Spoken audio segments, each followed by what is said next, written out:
Two, one. Welcome back to Walk with TFB. Tim Bryson here, and as y'all know, I'm a Black millennial who was eager to have a filtered conversation with authentic people centered on education, culture, and sport.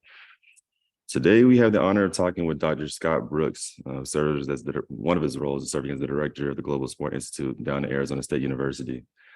Their bio is definitely extensive. And one that if you have not already checked out, should check out by using our favorite friend, Google.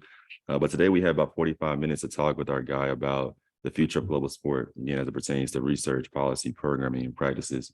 Without further ado, y'all help me welcome Dr. Scott Brooks to Walk with TFB, man. Good to see you. Hey, great to see you always, Tim. I'm excited for our conversation today, Dr. Brooks, because similar to a number of people throughout this week, our relationship, if you will, started back in 2018 when I came down with Curtis in the NCAA. And when I came down and saw the institute, I'm like, whoa, one is super dope. But two, that's really one of the first moments I got to think about sport on a global level. But we'll jump into that moment a little bit later. But definitely want to first start with learning more about your story. So segment one, just tell us more about your story. Take 2 or 3 minutes, if you will. But definitely, lead us to how you got to be and get to serve as the director of the institute down at Arizona State. All right. Yeah, thank you. So it is definitely a kind of a long story. I think I can't go without starting really at the beginning. I was born in Beirut, Lebanon, in the early 70s. And, my dad originally from South Central LA. He was born in Oklahoma, but moved there at 3 or 4 years of age. My mother from Indianapolis.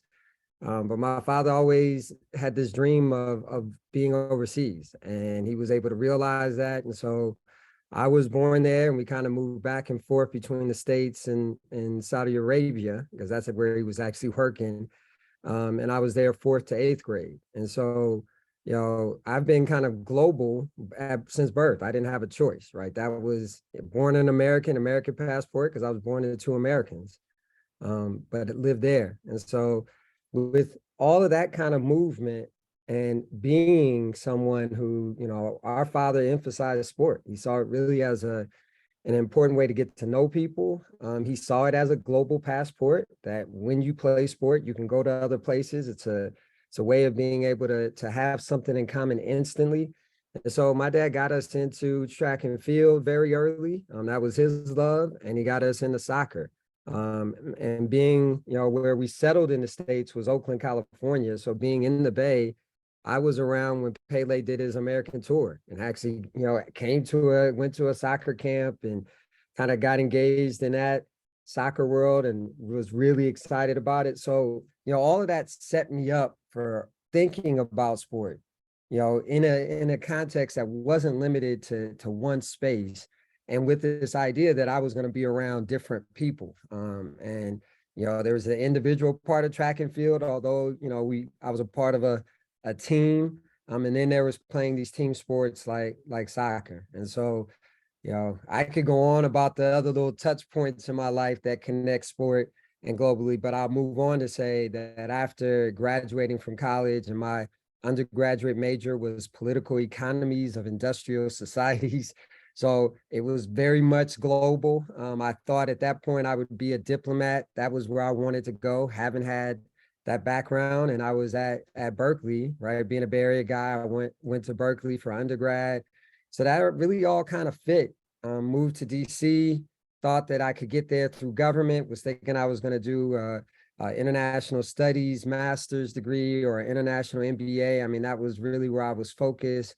And then really saw the hill and didn't like the politics of it and thought maybe that isn't the route I want to go.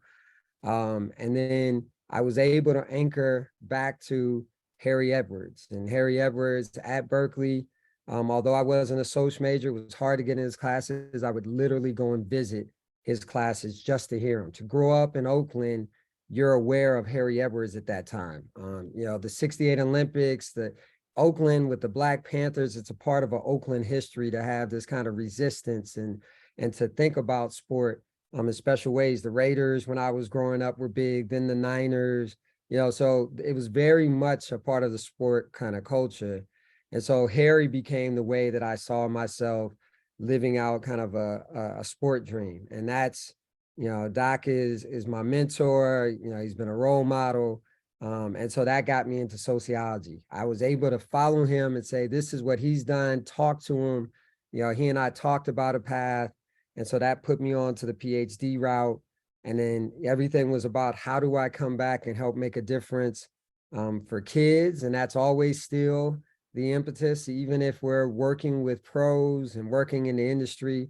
Ultimately, I am wondering, how do I help kids get to take full advantage of this sport thing? Because we believe so much in this power of sport, So that's really how I got here. As an academic, I had to go through this personal experience, being global, seeing sport as such a great avenue to make friends and to learn about life and to do it from different places of the world.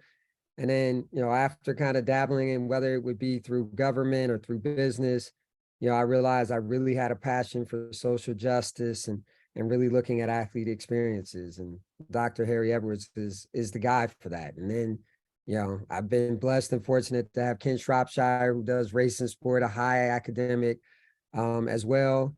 And so in this sports world, to have those two as mentors is, it's once in a lifetime kind of stuff. And I'm just incredibly blessed and fortunate.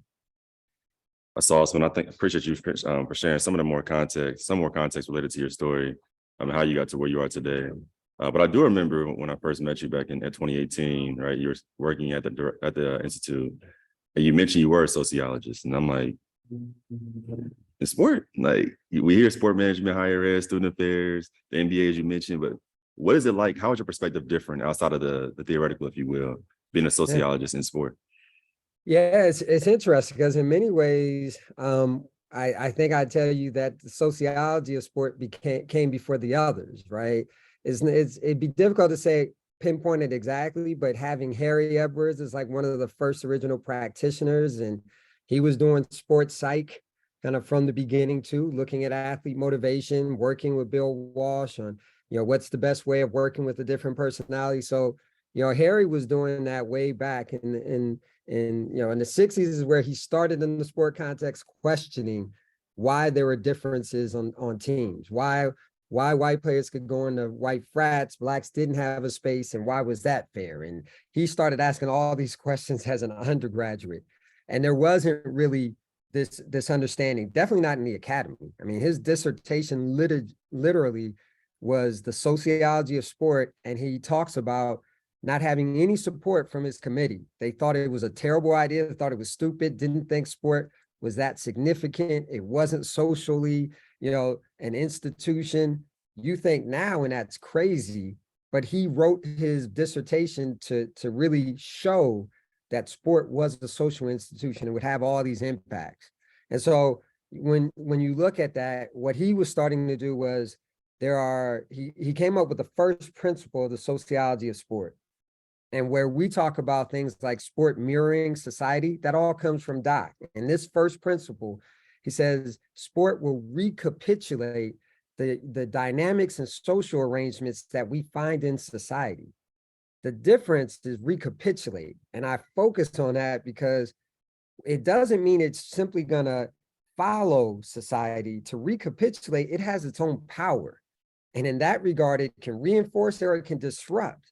And so the power that he saw in sport, this place where all of these people came together, where there's ideologies, whether it's, Judeo-Christian kind of health, which is part of our American history of this is something about being a good person, being healthy, we can tie it morally and ethically. There's a sport creed and notions of toughness. And, he talked about all these kinds of things. He talked about it being like a religion. So the practice of even being a spectator, having, days like Sundays, right? I mean, this whole idea of having, NASCAR widows and this and that, there is this way in which sport takes over and has its own rituals and congregations and the like.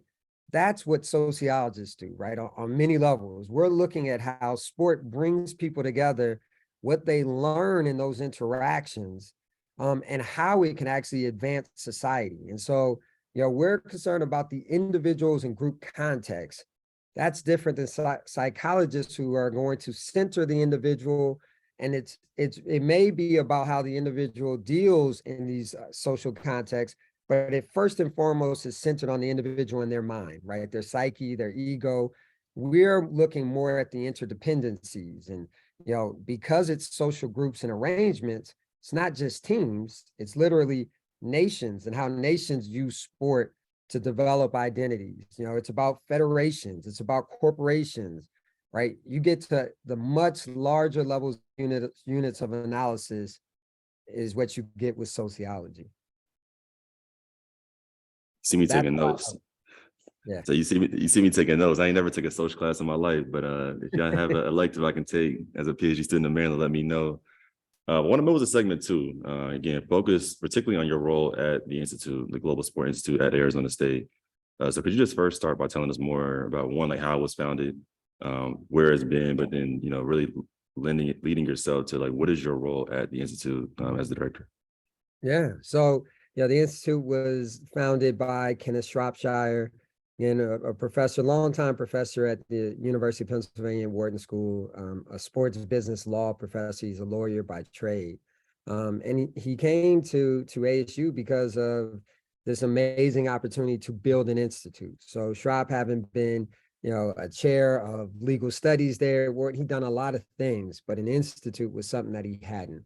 And he really wanted it to be focused on social impact. And so, in building this, it was a wonderful partnership between the institute, really the athletics department were central in us getting our initial philanthropic gift from Adidas. And all of this was made by the president of ASU, President Crow, really seeing sport as something bigger, right? Something that was global, that brought people together, and something that should be studied seriously. And so it was that kind of unification. Adidas was jumping into this space, willing to provide a gift for something that was academic, that wasn't specific to just student athlete experience and building the athletics. The athletics department, not only was Ray Anderson central in helping to get funding, but he also said to us that he would give us an open door, right? He thought of the athletics department as potentially being a teaching hospital, right, for folks. And so if there was a way in which we could do research through the Institute, be a hub and a convener of bringing industry folks and athletes and researchers, all folks together, that there might be opportunities through the athletics department to help advance that, whether that was, you create some kind of career internship programs, and there might be internships that way. If it was us actually being able to do research in athletics. And so we've had those opportunities to do some research in athletics. We also help create and pay pathways for other, not just those who might be in the Institute, like myself. I headed the research for 5 years, but other researchers on campus. And so, it really is, this umbrella that we're trying to create that is across the university. We're not in one school, not just in the sports business school, we're across the whole university. So, heading up research, I was responsible for allocating funding and going through and having a proposal process. Each year we gave out grants up to about 20,000. And so this was staff, graduate students, as well as faculty. And we did over 2 million we gave out in just our first 5 years. And so, you had researchers all across the university and like different, they might be in engineering. You have researchers who are in art, some that even propose new classes based upon getting funding. You had folks doing trans research on trans athletes and the trans movement. We had researchers just in a lot of different areas, studying ankle movements, looking at hydration. And so, again, not limited, not narrow, but really trying to advance sport, providing this kind of funding so that people can do deeper research, because there isn't a lot of funding around sport, particularly in the research area. Yeah, that's a word in itself. But I'm pretty sure ASU is number one university for innovation. Is that accurate still? Yes, you should. And when we talk about it, we're 7 years and running, might be 8 years, and we always want to make sure that folks know which charts we're looking at. So we say ahead of MIT and Stanford. We don't want you to think that this is our own rankings, but yeah, definitely the innovation has been one of the big things here that we're doing at our institute. We have a partnership with the Edson Entrepreneurship and Innovation Institute. They've been doing great work at the kind of middle school level, but just abroad. Their whole point is providing the resources for entrepreneurs, right? So anything that they need, they want to be able to provide the educational support for teachers when we're looking at the lower school grounds, or a funding track so people can join a Venture Devils program.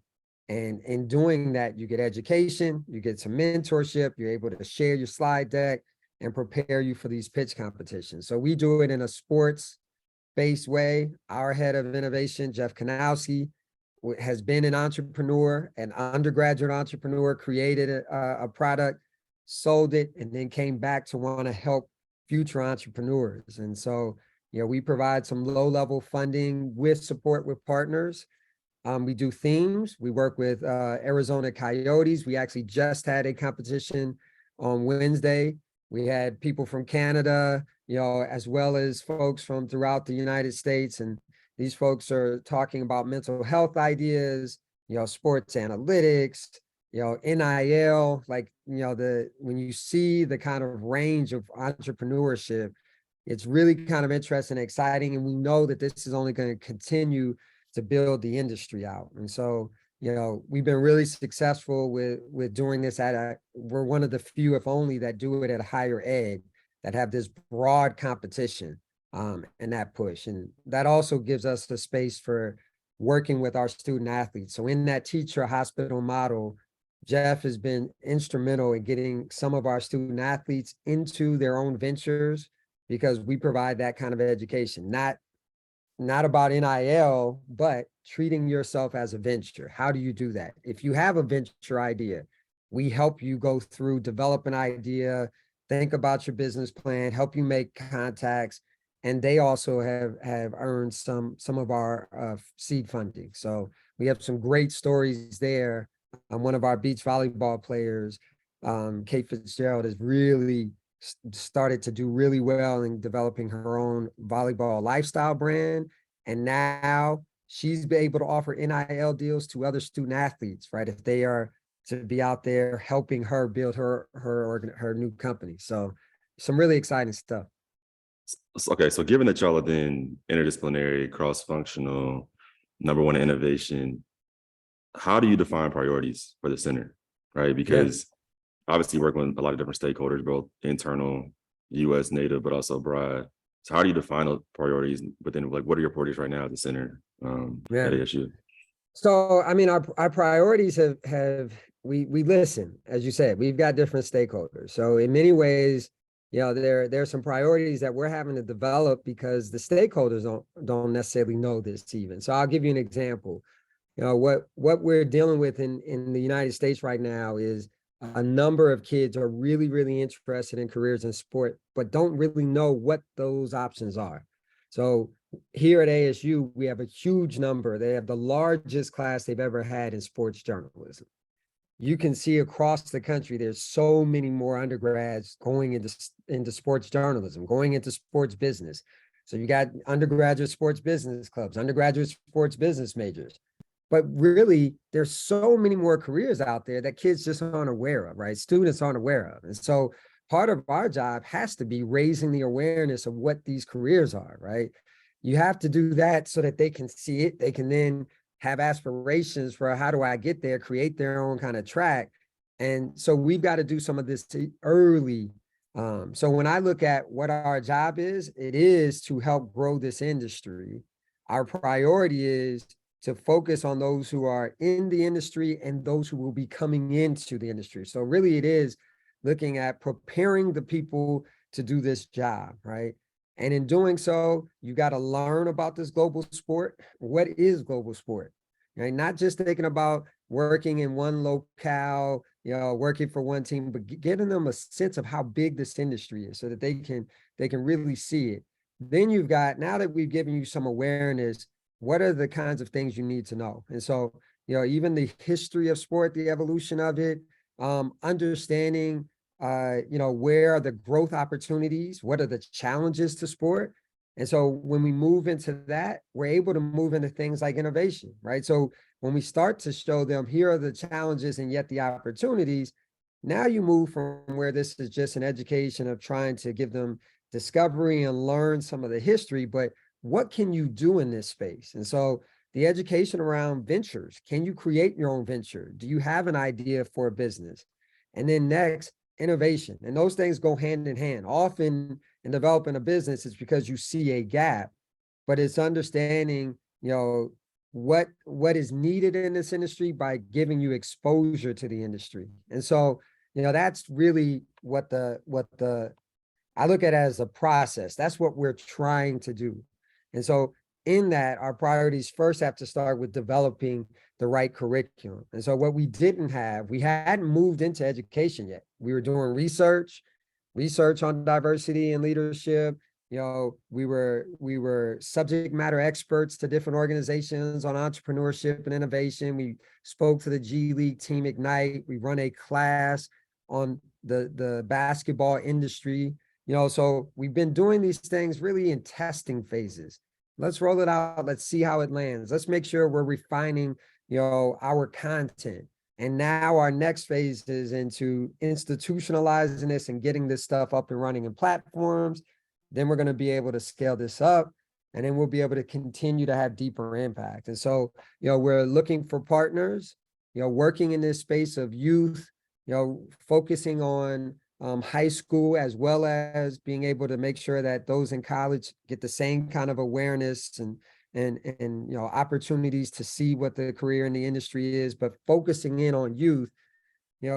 There's opportunities in working with youth who need more and more support. And so whether that's looking at federal grants to help kids that need support, this is also about going to corporate sponsors who are already invested in education, who see the value of sport. And what we're saying is, you may have invested in leagues and sports participation. Now let's invest in sports indirect involvement that has longer term benefits, right? That can talk about sports analytics and teach math and statistics through sports analytics, that helps to prepare them for careers in analytics, right?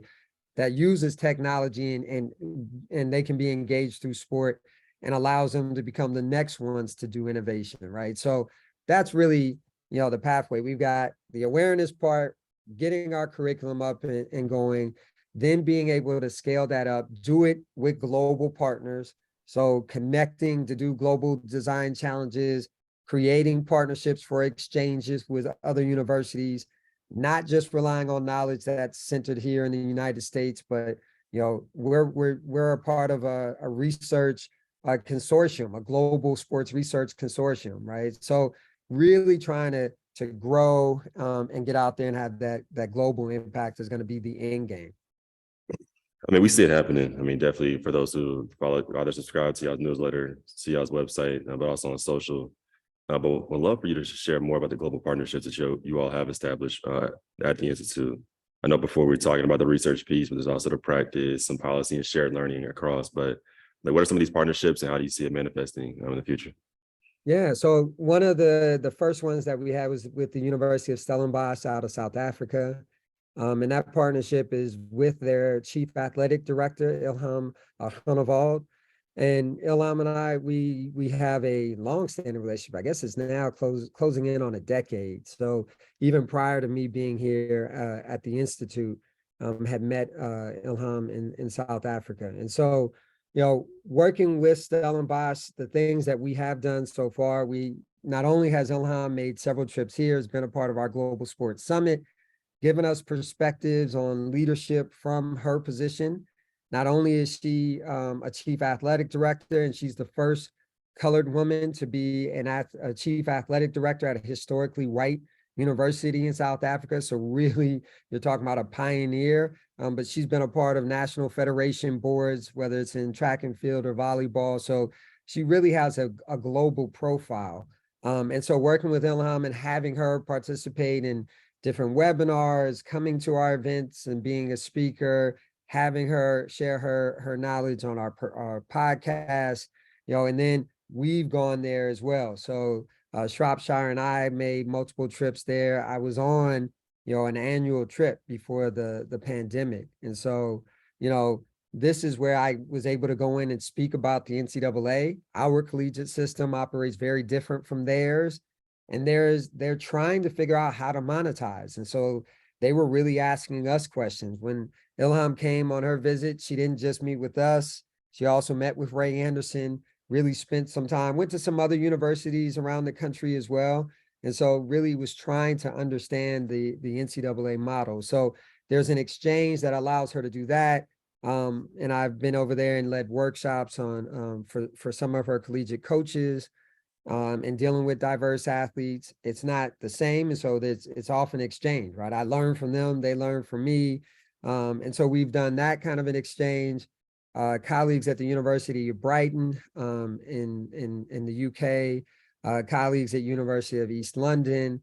We now have a new partnership that we're looking to start. ASU has a relationship, but it's with a university in Ireland, and they do global design challenges. And so one of the things that we're exploring are, can we mirror some of the things that they are doing over in the UK and Europe? Can we mirror them here in North America? And so, we're looking at that as a potential opportunity as well. So, you continue to get to know folks. Folks reach out to us. I had a very interesting conversation with the director of the Spurt Lab in Lisbon, Portugal, and they study team dynamics. And as a researcher, I'll have those kinds of exchanges as well. And so there's a lot of trying to learn what this global sport thing is, and how we may work together. One of the ways is just sharing ideas, them being interested in what does your institute do, how did you kind of get it up and running, those kinds of things. And then there is research. Is there a way that we can share research? We did do a research symposium with the University of Brighton. They have a whole sports management area there. And so during the pandemic, we were able to do that. And I think we had somewhere around 10 presentations. We had kind of a digital poster board session where people were able to present work in maybe its earliest stages and get feedback.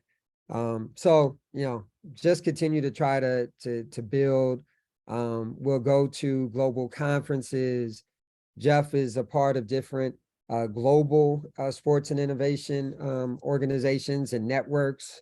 And so, the global part is not focused yet, because we're still trying to find enough partners that have the resources to do things. So in many ways right now, we're one of the leaders just because we've been around now for 6 years, right? And others are just now getting up and moving. No, you're exactly right. I think there are definitely other countries and other continents who are doing this work and have multiple centers, which is inspiring for sure. And we're going to talk about the mega events coming to the US in just a second, but very curious to hear about, when you're having conversation with universities outside of the US who want to replicate or mirror the NCAA model. Like, what are those conversations like? Because we talk here in the US about all the negatives, the challenges, how we want to revolutionize. And so what is their interest? But then also, like, how do you also help them negotiate that, like, what's happening in the US might not work in your home country continent context? Yeah, I mean, their primary interest, if you're speaking to a university, is money, right? How do we monetize it? When they hear how much money university, college sports makes, they're just looking at saying, we got to figure it out, right? Their models don't work often because they have had sport and school separate. And so to now try to marry the two, it doesn't really make sense. And so often, and this is, our international student athletes, the opportunity here is amazing for most of them, right? We've done some research on international student athletes in the Pac-12, and they were talking about just hearing that I could do sport and school at an elite level. This is unparalleled. So in their eyes, this is the greatest kind of opportunity. But as we know, when you look at it, it comes with a lot of challenges. It's going to create some gross inequities, right? So the haves and the have-nots in terms of sport. If there is a concern of exploiting certain groups of people, right? Those who maybe are coming from poorest backgrounds and they're coming into a commodified sport model, right? This amateurism, right? And us now saying this has been a myth and has been wrong, right? That being in this place, they would be jumping into that. And then if they're not jumping into right away, figuring out whether or not athletes can make money from their name, image, and likeness, then they're destined to kind of repeat some of the things that we had. So, this was all before NIL when we were speaking with Stellenbosch and they were really kind of engrossed in it.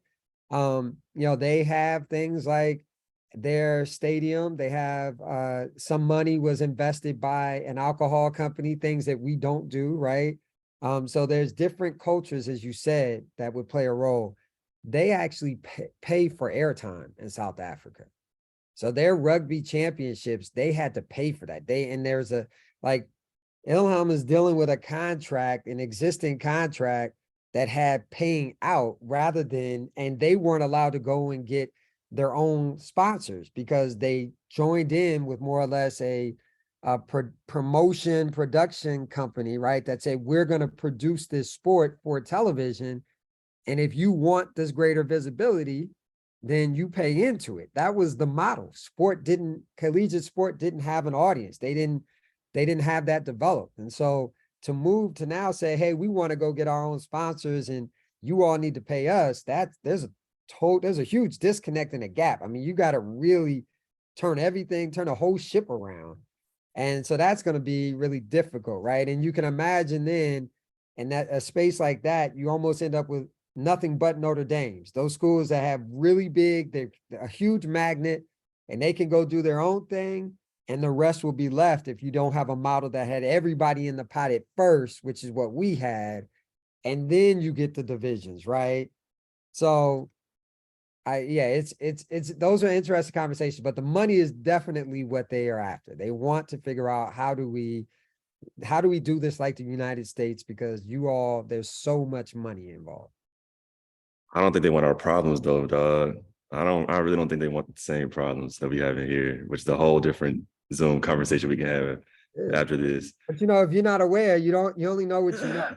Well, it's imagine true. this. We're talking about to hear that they didn't have sneaker deals, right? Like they don't have apparel deals like that. That's relatively new. That's And wild. well, if you don't have the apparel companies, like that's what really did this for our college sport. If you don't have that, and the media is not looking at you as content that they have to have, that you got to pay into it, I'm like, this doesn't work at all, right? Like, but that's us. We didn't know it would turn into this. So there are the opportunities potentially for them to do things differently. But yeah, how do they avoid it? I don't know. No, that's why we're here is to bring, like I said, ideating, imagining, reimagining. We're going to pivot a little bit to talk about your role as an author. Yeah. So Tatiana asking in the chat, what inspired you to write your book, Black Men Can't Shoot?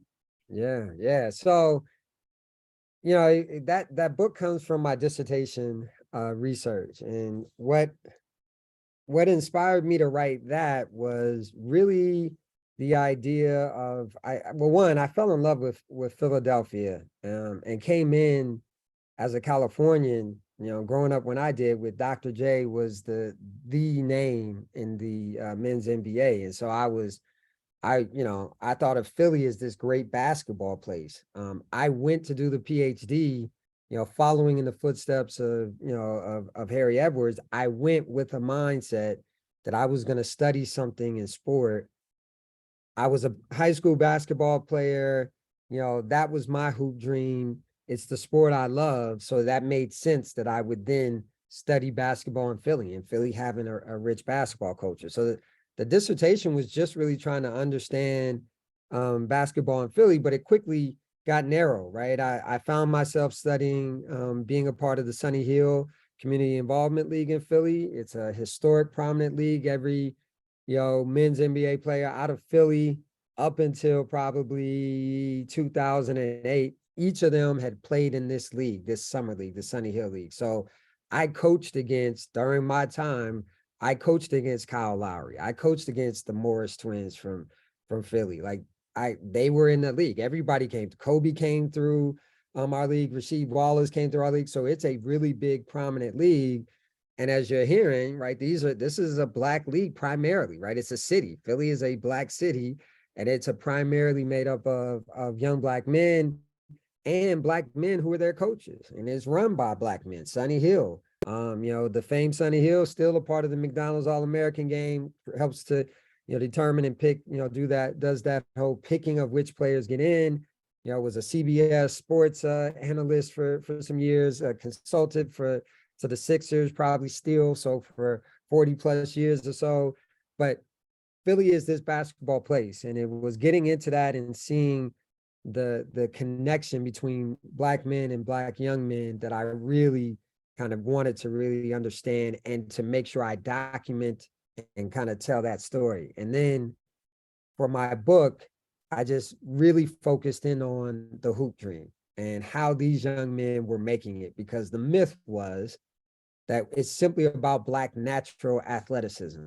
And what I found was that these kids were doing far more than, it wasn't simply about whether or not you were the best. And we kind of all know that, right? There's always the urban myths and realities of those most talented athletes that never make it out because of, everything else that's going on in communities. And so to be able to show how these young men who didn't have so many resources navigated this and made decisions and were self-agentic, right? Like really self-advocates, and then how the community played a role. For me, it was a deeper story to Hoop Dreams, and I wanted to spell it out and not just make it about, the fact that they can't make it out. Like, we all know that this is not a likely thing. But what I was able to find was that it wasn't simply about whether or not you make it to being a pro or college, is that basketball was seen as something else. And so really through these men, seeing how they were transferring knowledge, hope, confidence, doing all this additional work, and that the community does it. Mothers are doing it, that they wanted to utilize basketball to help their young men have a different future. And it wasn't simply tied to whether or not they became a pro ball player. And that story I also wanted to make sure was conveyed, that this was a community-based project and there's something deeper going on. Told you, you have many talents and gifts, my man. You're a talented guy for sure. Appreciate that. Hey, we talk about global sport. We're gonna come back to the question about Wharton in a second. And we've seen, when people talk about global sport, particularly within the US, we focus on North America, Europe, Australia, and really omit, South America and Africa in those conversations. But more recently, we've seen obviously the NFL, the NBA in particular, move into Africa to host talent ID camps, academies, et cetera. So just love to hear your thoughts around, sport moving into Africa in a more professionalized way, but also the omission of South America and a lot of conversation around global sport as well. Yeah, no, I mean, you're right. There's still very much global North, global South conversations, and the global North, the powers there, the Western, and you add China, and Russia, but the Western kind of countries. There's sport has been tied to national identity. And it does give us a sense of status and who's in power, right? So whether you go back to Greek times, and the Greeks were at the top, right? They were running the world. And so you get this Olympic Games that kind of develops out of it. You move over into Rome, and so you can see how we get into different forms of sport, which sports kind of lead and are seen as these real tests of strength and fitness. And so we have our Olympic sports. And yet think about that. In the United States, with the current power, our Olympic sports, our main sports are not Olympic sports really, right? Traditionally, basketball got moved in, but swimming, we definitely still have to push, but those aren't our big sports. And so, we've had to develop something different because there was already this global sport piece. It already existed enough. Football, soccer had already moved around the world. So America's youngness kind of had to develop something else. And we developed some of our own sports. And so now there's that kind of tension, right? We called ourselves world champions in every American sport there was, and yet we weren't playing with the world. The world didn't even care. So, these kinds of things have been a part of it, but the globalization of sport from an American standpoint, right? So what I was talking about was the Greek standpoint, Roman standpoint, even British, like you could see how sport changed with each of those empires being at the top, right? So you already had an established kind of global sport. America comes in with its youth. Now you've got baseball, basketball, and American football you're trying to add in. Now you're seeing things like BMX and other sports, each hosting country gets an opportunity, but which ones stick, right? You get these kinds of things, but global sport has been around for so long. The difference has been the commodification of it. And so initially you're looking at the IOCs and looking at these groups. And so at those highest levels, they could operate as nonprofits, NCAA, they're national or they're federal. And the thought is this isn't really about making money. This is about doing things with a more global spirit and friendliness and, bringing people together. That's what sport and that kind of Olympic Games ideal was about. And so global sport kind of matched some of that. But once it started to get attached to empire building, then it starts to change a little bit. And then once you start having war times and you got 36 Olympics, and here's the rise of the Nazi empire. And now we're having, global geopolitics are really being played out in these sport contexts.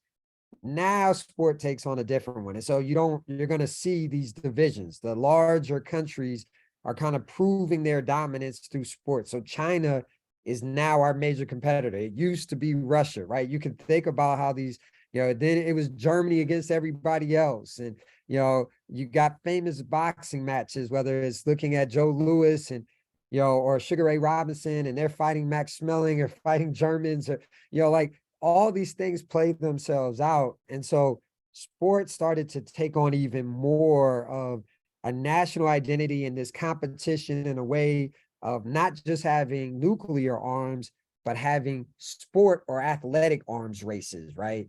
Dr. Edwards talks about the collegiate arms race, but what you see even more so now with people playing for countries that are not their home countries is you're seeing this kind of global arms race in sport. Like, we want to win, so we will bring in those who maybe have weak ancestral links, or we can just pay you out, or we can do this, change our citizenship and create passport. Like, so you're seeing how this commodification of sport, even at that global level, is impacting national teams, right? And so, that the business of sport, when that started to blow up, and there's, from an American standpoint, the globalization of it is Michael Jordan and following the sneaker companies, and then the huge media transformation that allowed there to be our programming sent to all these different countries, and once we were able to do that kind of sport takeover, right? Our culture moving into those areas,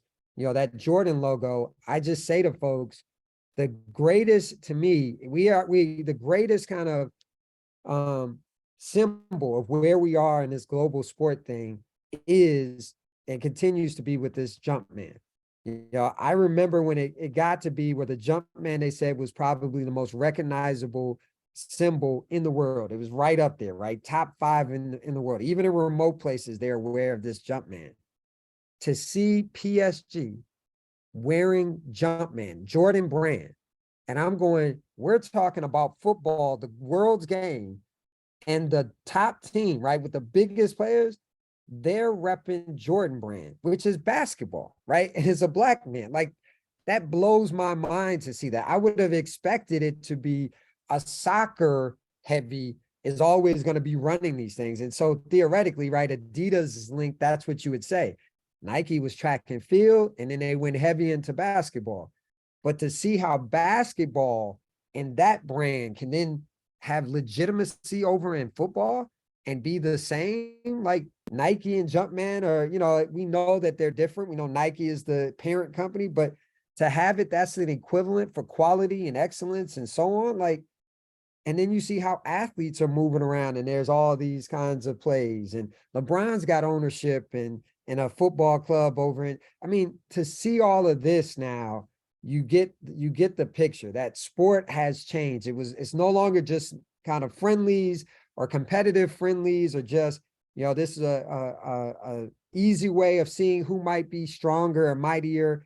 It's moneyed, right? And so the IOC now can't really claim the same.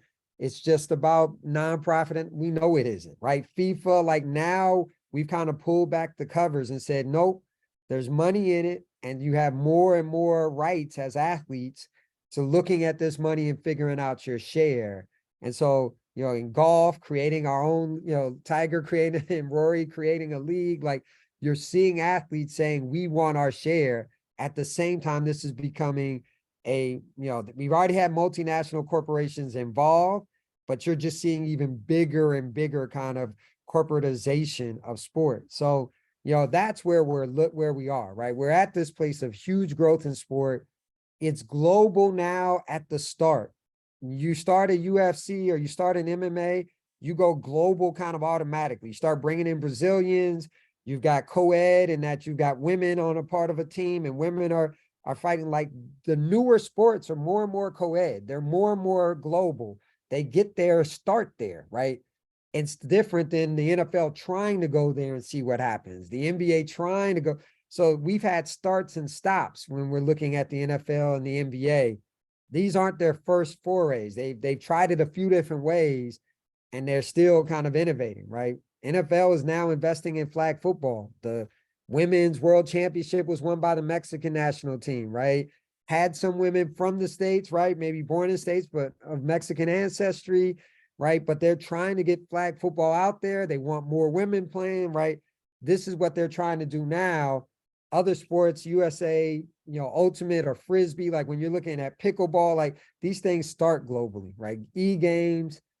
Now, the younger sports are able to take advantage of what the early sports couldn't, right? They were more national centric at the start. Younger sports have learned from that and are doing different things. I can tell you right now, you have a lot of people hitting you up after this conversation. I'm including myself, because there's so much with what you just said that we can go off and have hours long conversation about it. But I want to talk about the point you mentioned before about sport starting global now. Because I think our conversation in the US, we start nationally. We start national centric. And so with mega events like Men's World Cup, Women's World Cup, hopefully get that as well. LA 28, Rugby Championship, World University Games coming to the US in the next 5 years.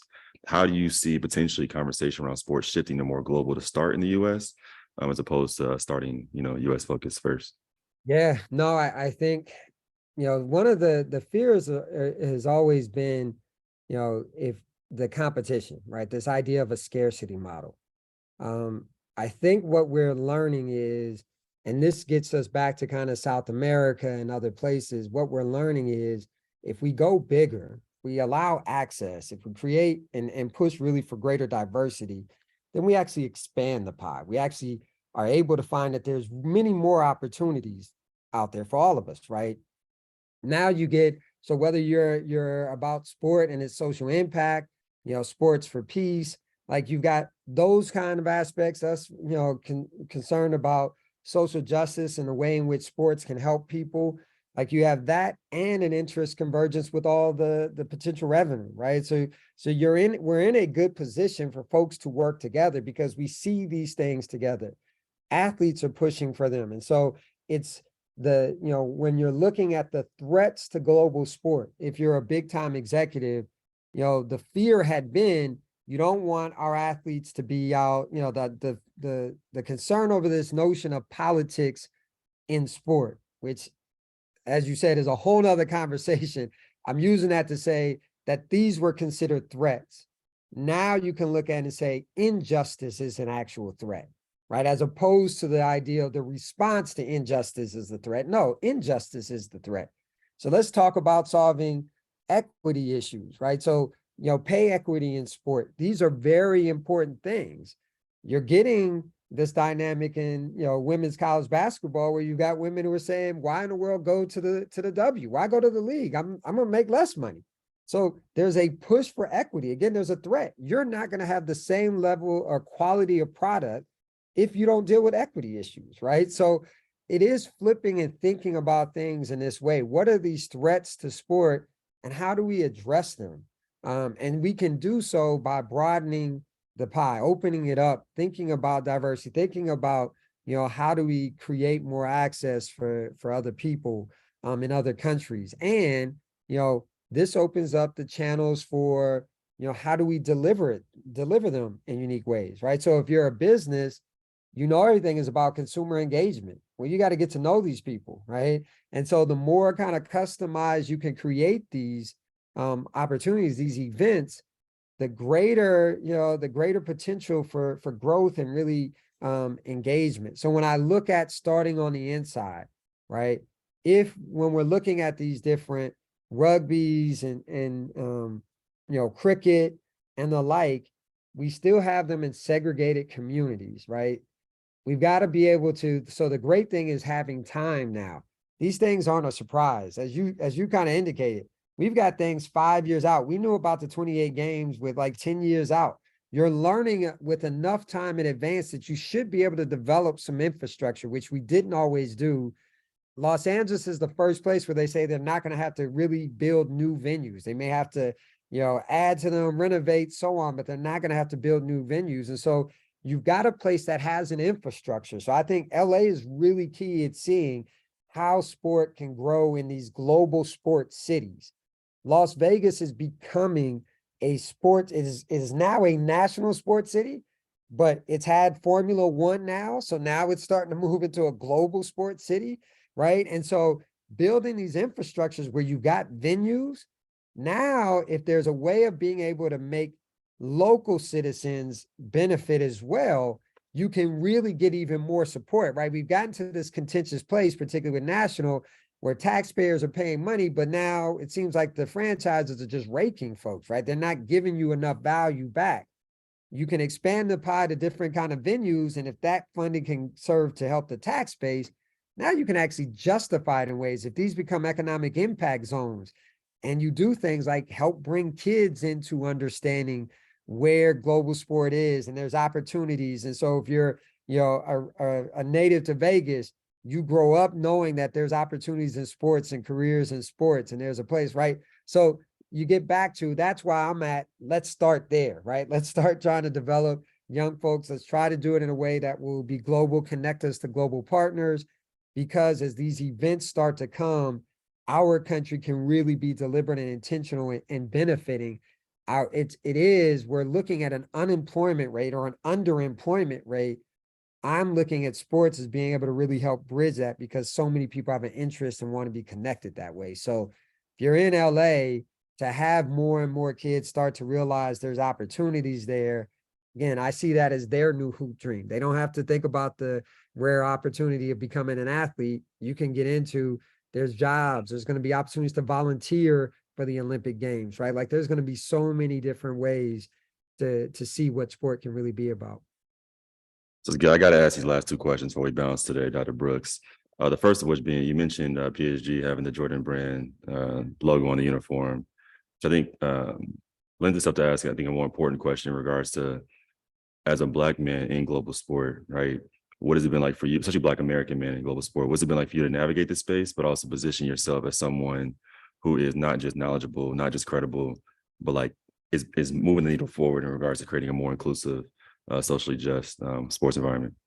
Yeah, so I mean, in many ways, I've been able to take advantage of relationships. And I think in that context, working in a more global space, I find it to be much more inclusive. So I'm engaged with, the colleague in Ireland that is the huge scholar in sports innovation and doing this global design challenge is a woman, right? I'm telling you about Ilham Honewald in South Africa, chief athletics director, who's a woman. So I seek out relationships, and they find us here at the Institute because of our work and looking at diversity and leadership. So as our values, and this is a value that aligns us with the university as well. Our value, our university charter says, it's explicit in saying we measure ourselves not by whom we exclude, but by whom we include. Like that's built into our university. We have a new aspiration, to really help to teach principled innovation,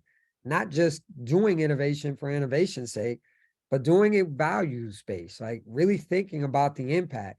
We want to serve our constituents and, really help prepare them for the next century. And so in aligning ourselves with that, I find it really makes it easier. And ISU is so big. It has a global reputation. That's been really helpful. The support at the highest level, in the support from Adidas and our athletics department has allowed us to get out and spend those first 5-6 years kind of just getting out and building relationships. And so I think that it's really about the team that we have here. Our team is a diverse team. We're across a few different generations.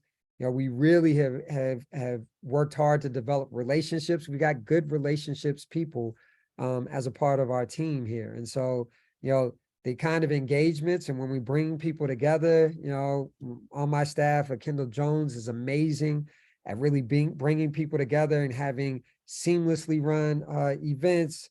We've got Ra Lofton, who's a project coordinator. You've got who's a woman of color. And she really helps us to remember, what's going on in popular culture, what's going on in social media, how it pertains to women of color, queer women. Like, really, we have a great diverse staff. Casey Seckler, who's a developmental psychologist. Like, we're thinking and interdisciplinary inside our unit. And because of that diversity, having alignment with the university, it really allows us to do impactful work and to think about impact as well as thinking about how do you generate revenue, do this kind of sponsored, funded work, and really get out there and help the world. So, there's so much support, and I don't do this alone. I love that. Real quick, can Tatiana reach out directly about Wharton? That cool? Absolutely. Awesome. And then to close us out, segment 3, right? We talked about a lot, and I'm glad you shared a lot because a lot for us to think about, consider, and really engage with as we move out of this summit and really into deliberate action tomorrow. How can we best support you in your work and the Institute and things you have coming up? Yeah. So, one of the things that we love ideas, first of all. Hearing ideas is a great way for us to know what else is going on and to find partners and, potentially, help some new ideas come to fruition. So anytime you have an idea, please don't hesitate to shoot me a line. I'm happy to find a time to talk. I think the other thing, we have an event coming up in the fall, partnering with the Green Sport Alliance. So really looking at sustainability. There's going to be a demo day. So there'll be some entrepreneurs who are going to be pitching their ventures. And this is an event that people can come and attend. If you're an entrepreneur, have an interest, there's going to be, we'll have a window that opens where you're able to submit to be a part of that demo day. So, there are opportunities there. If you're interested in that, there's opportunity just to kind of pay attention to what we're doing at the Institute. And so globalsportmatters.com is our online magazine, and it has we have journalists who help us with stories that we report or talk about the research that we've done or that is being done here, as well as by scholars elsewhere. There's that avenue. And so I think between those two, for now, that's a really important thing, right? Looking at our events, finding ways to come in and plug into our events online as well as in person. If you've got thoughts, questions, ideas, please drop me a line. So that piece of it. And then if you're an entrepreneur and actually have an interest in pitching in our pitch competitions, then you reach out and we can let you know when those windows open and see how you do. It's been a blessing, bro. 5 years in the making that we got to this point where we get to close out the summit together. And I want to first thank you for being here. And again, just sharing just a little bit of your knowledge, your wealth, your expertise with us. But one idea, bro, we might have to do this summit in person next year at Arizona State. We'll talk more about what that could look like. But I think there's some momentum we can definitely take advantage of. All right, that sounds great. Look forward to talking to you more about it. Dr. Brooks, good to see you. For everyone else, man, thank y'all for tuning in to the summit. Happy end of the summit. Definitely about to have a glass of rosé in the next 30 minutes or so. No, I'm kidding. Not really. But yeah, it's been a good week. Thank you for tuning in to another episode of Walk with TLB. I look forward to having more authentic conversations with unfiltered conversations with authentic people centered on education, sport, and culture. But again, as always, until then, walk with me. Peace out. Dr. Brooks.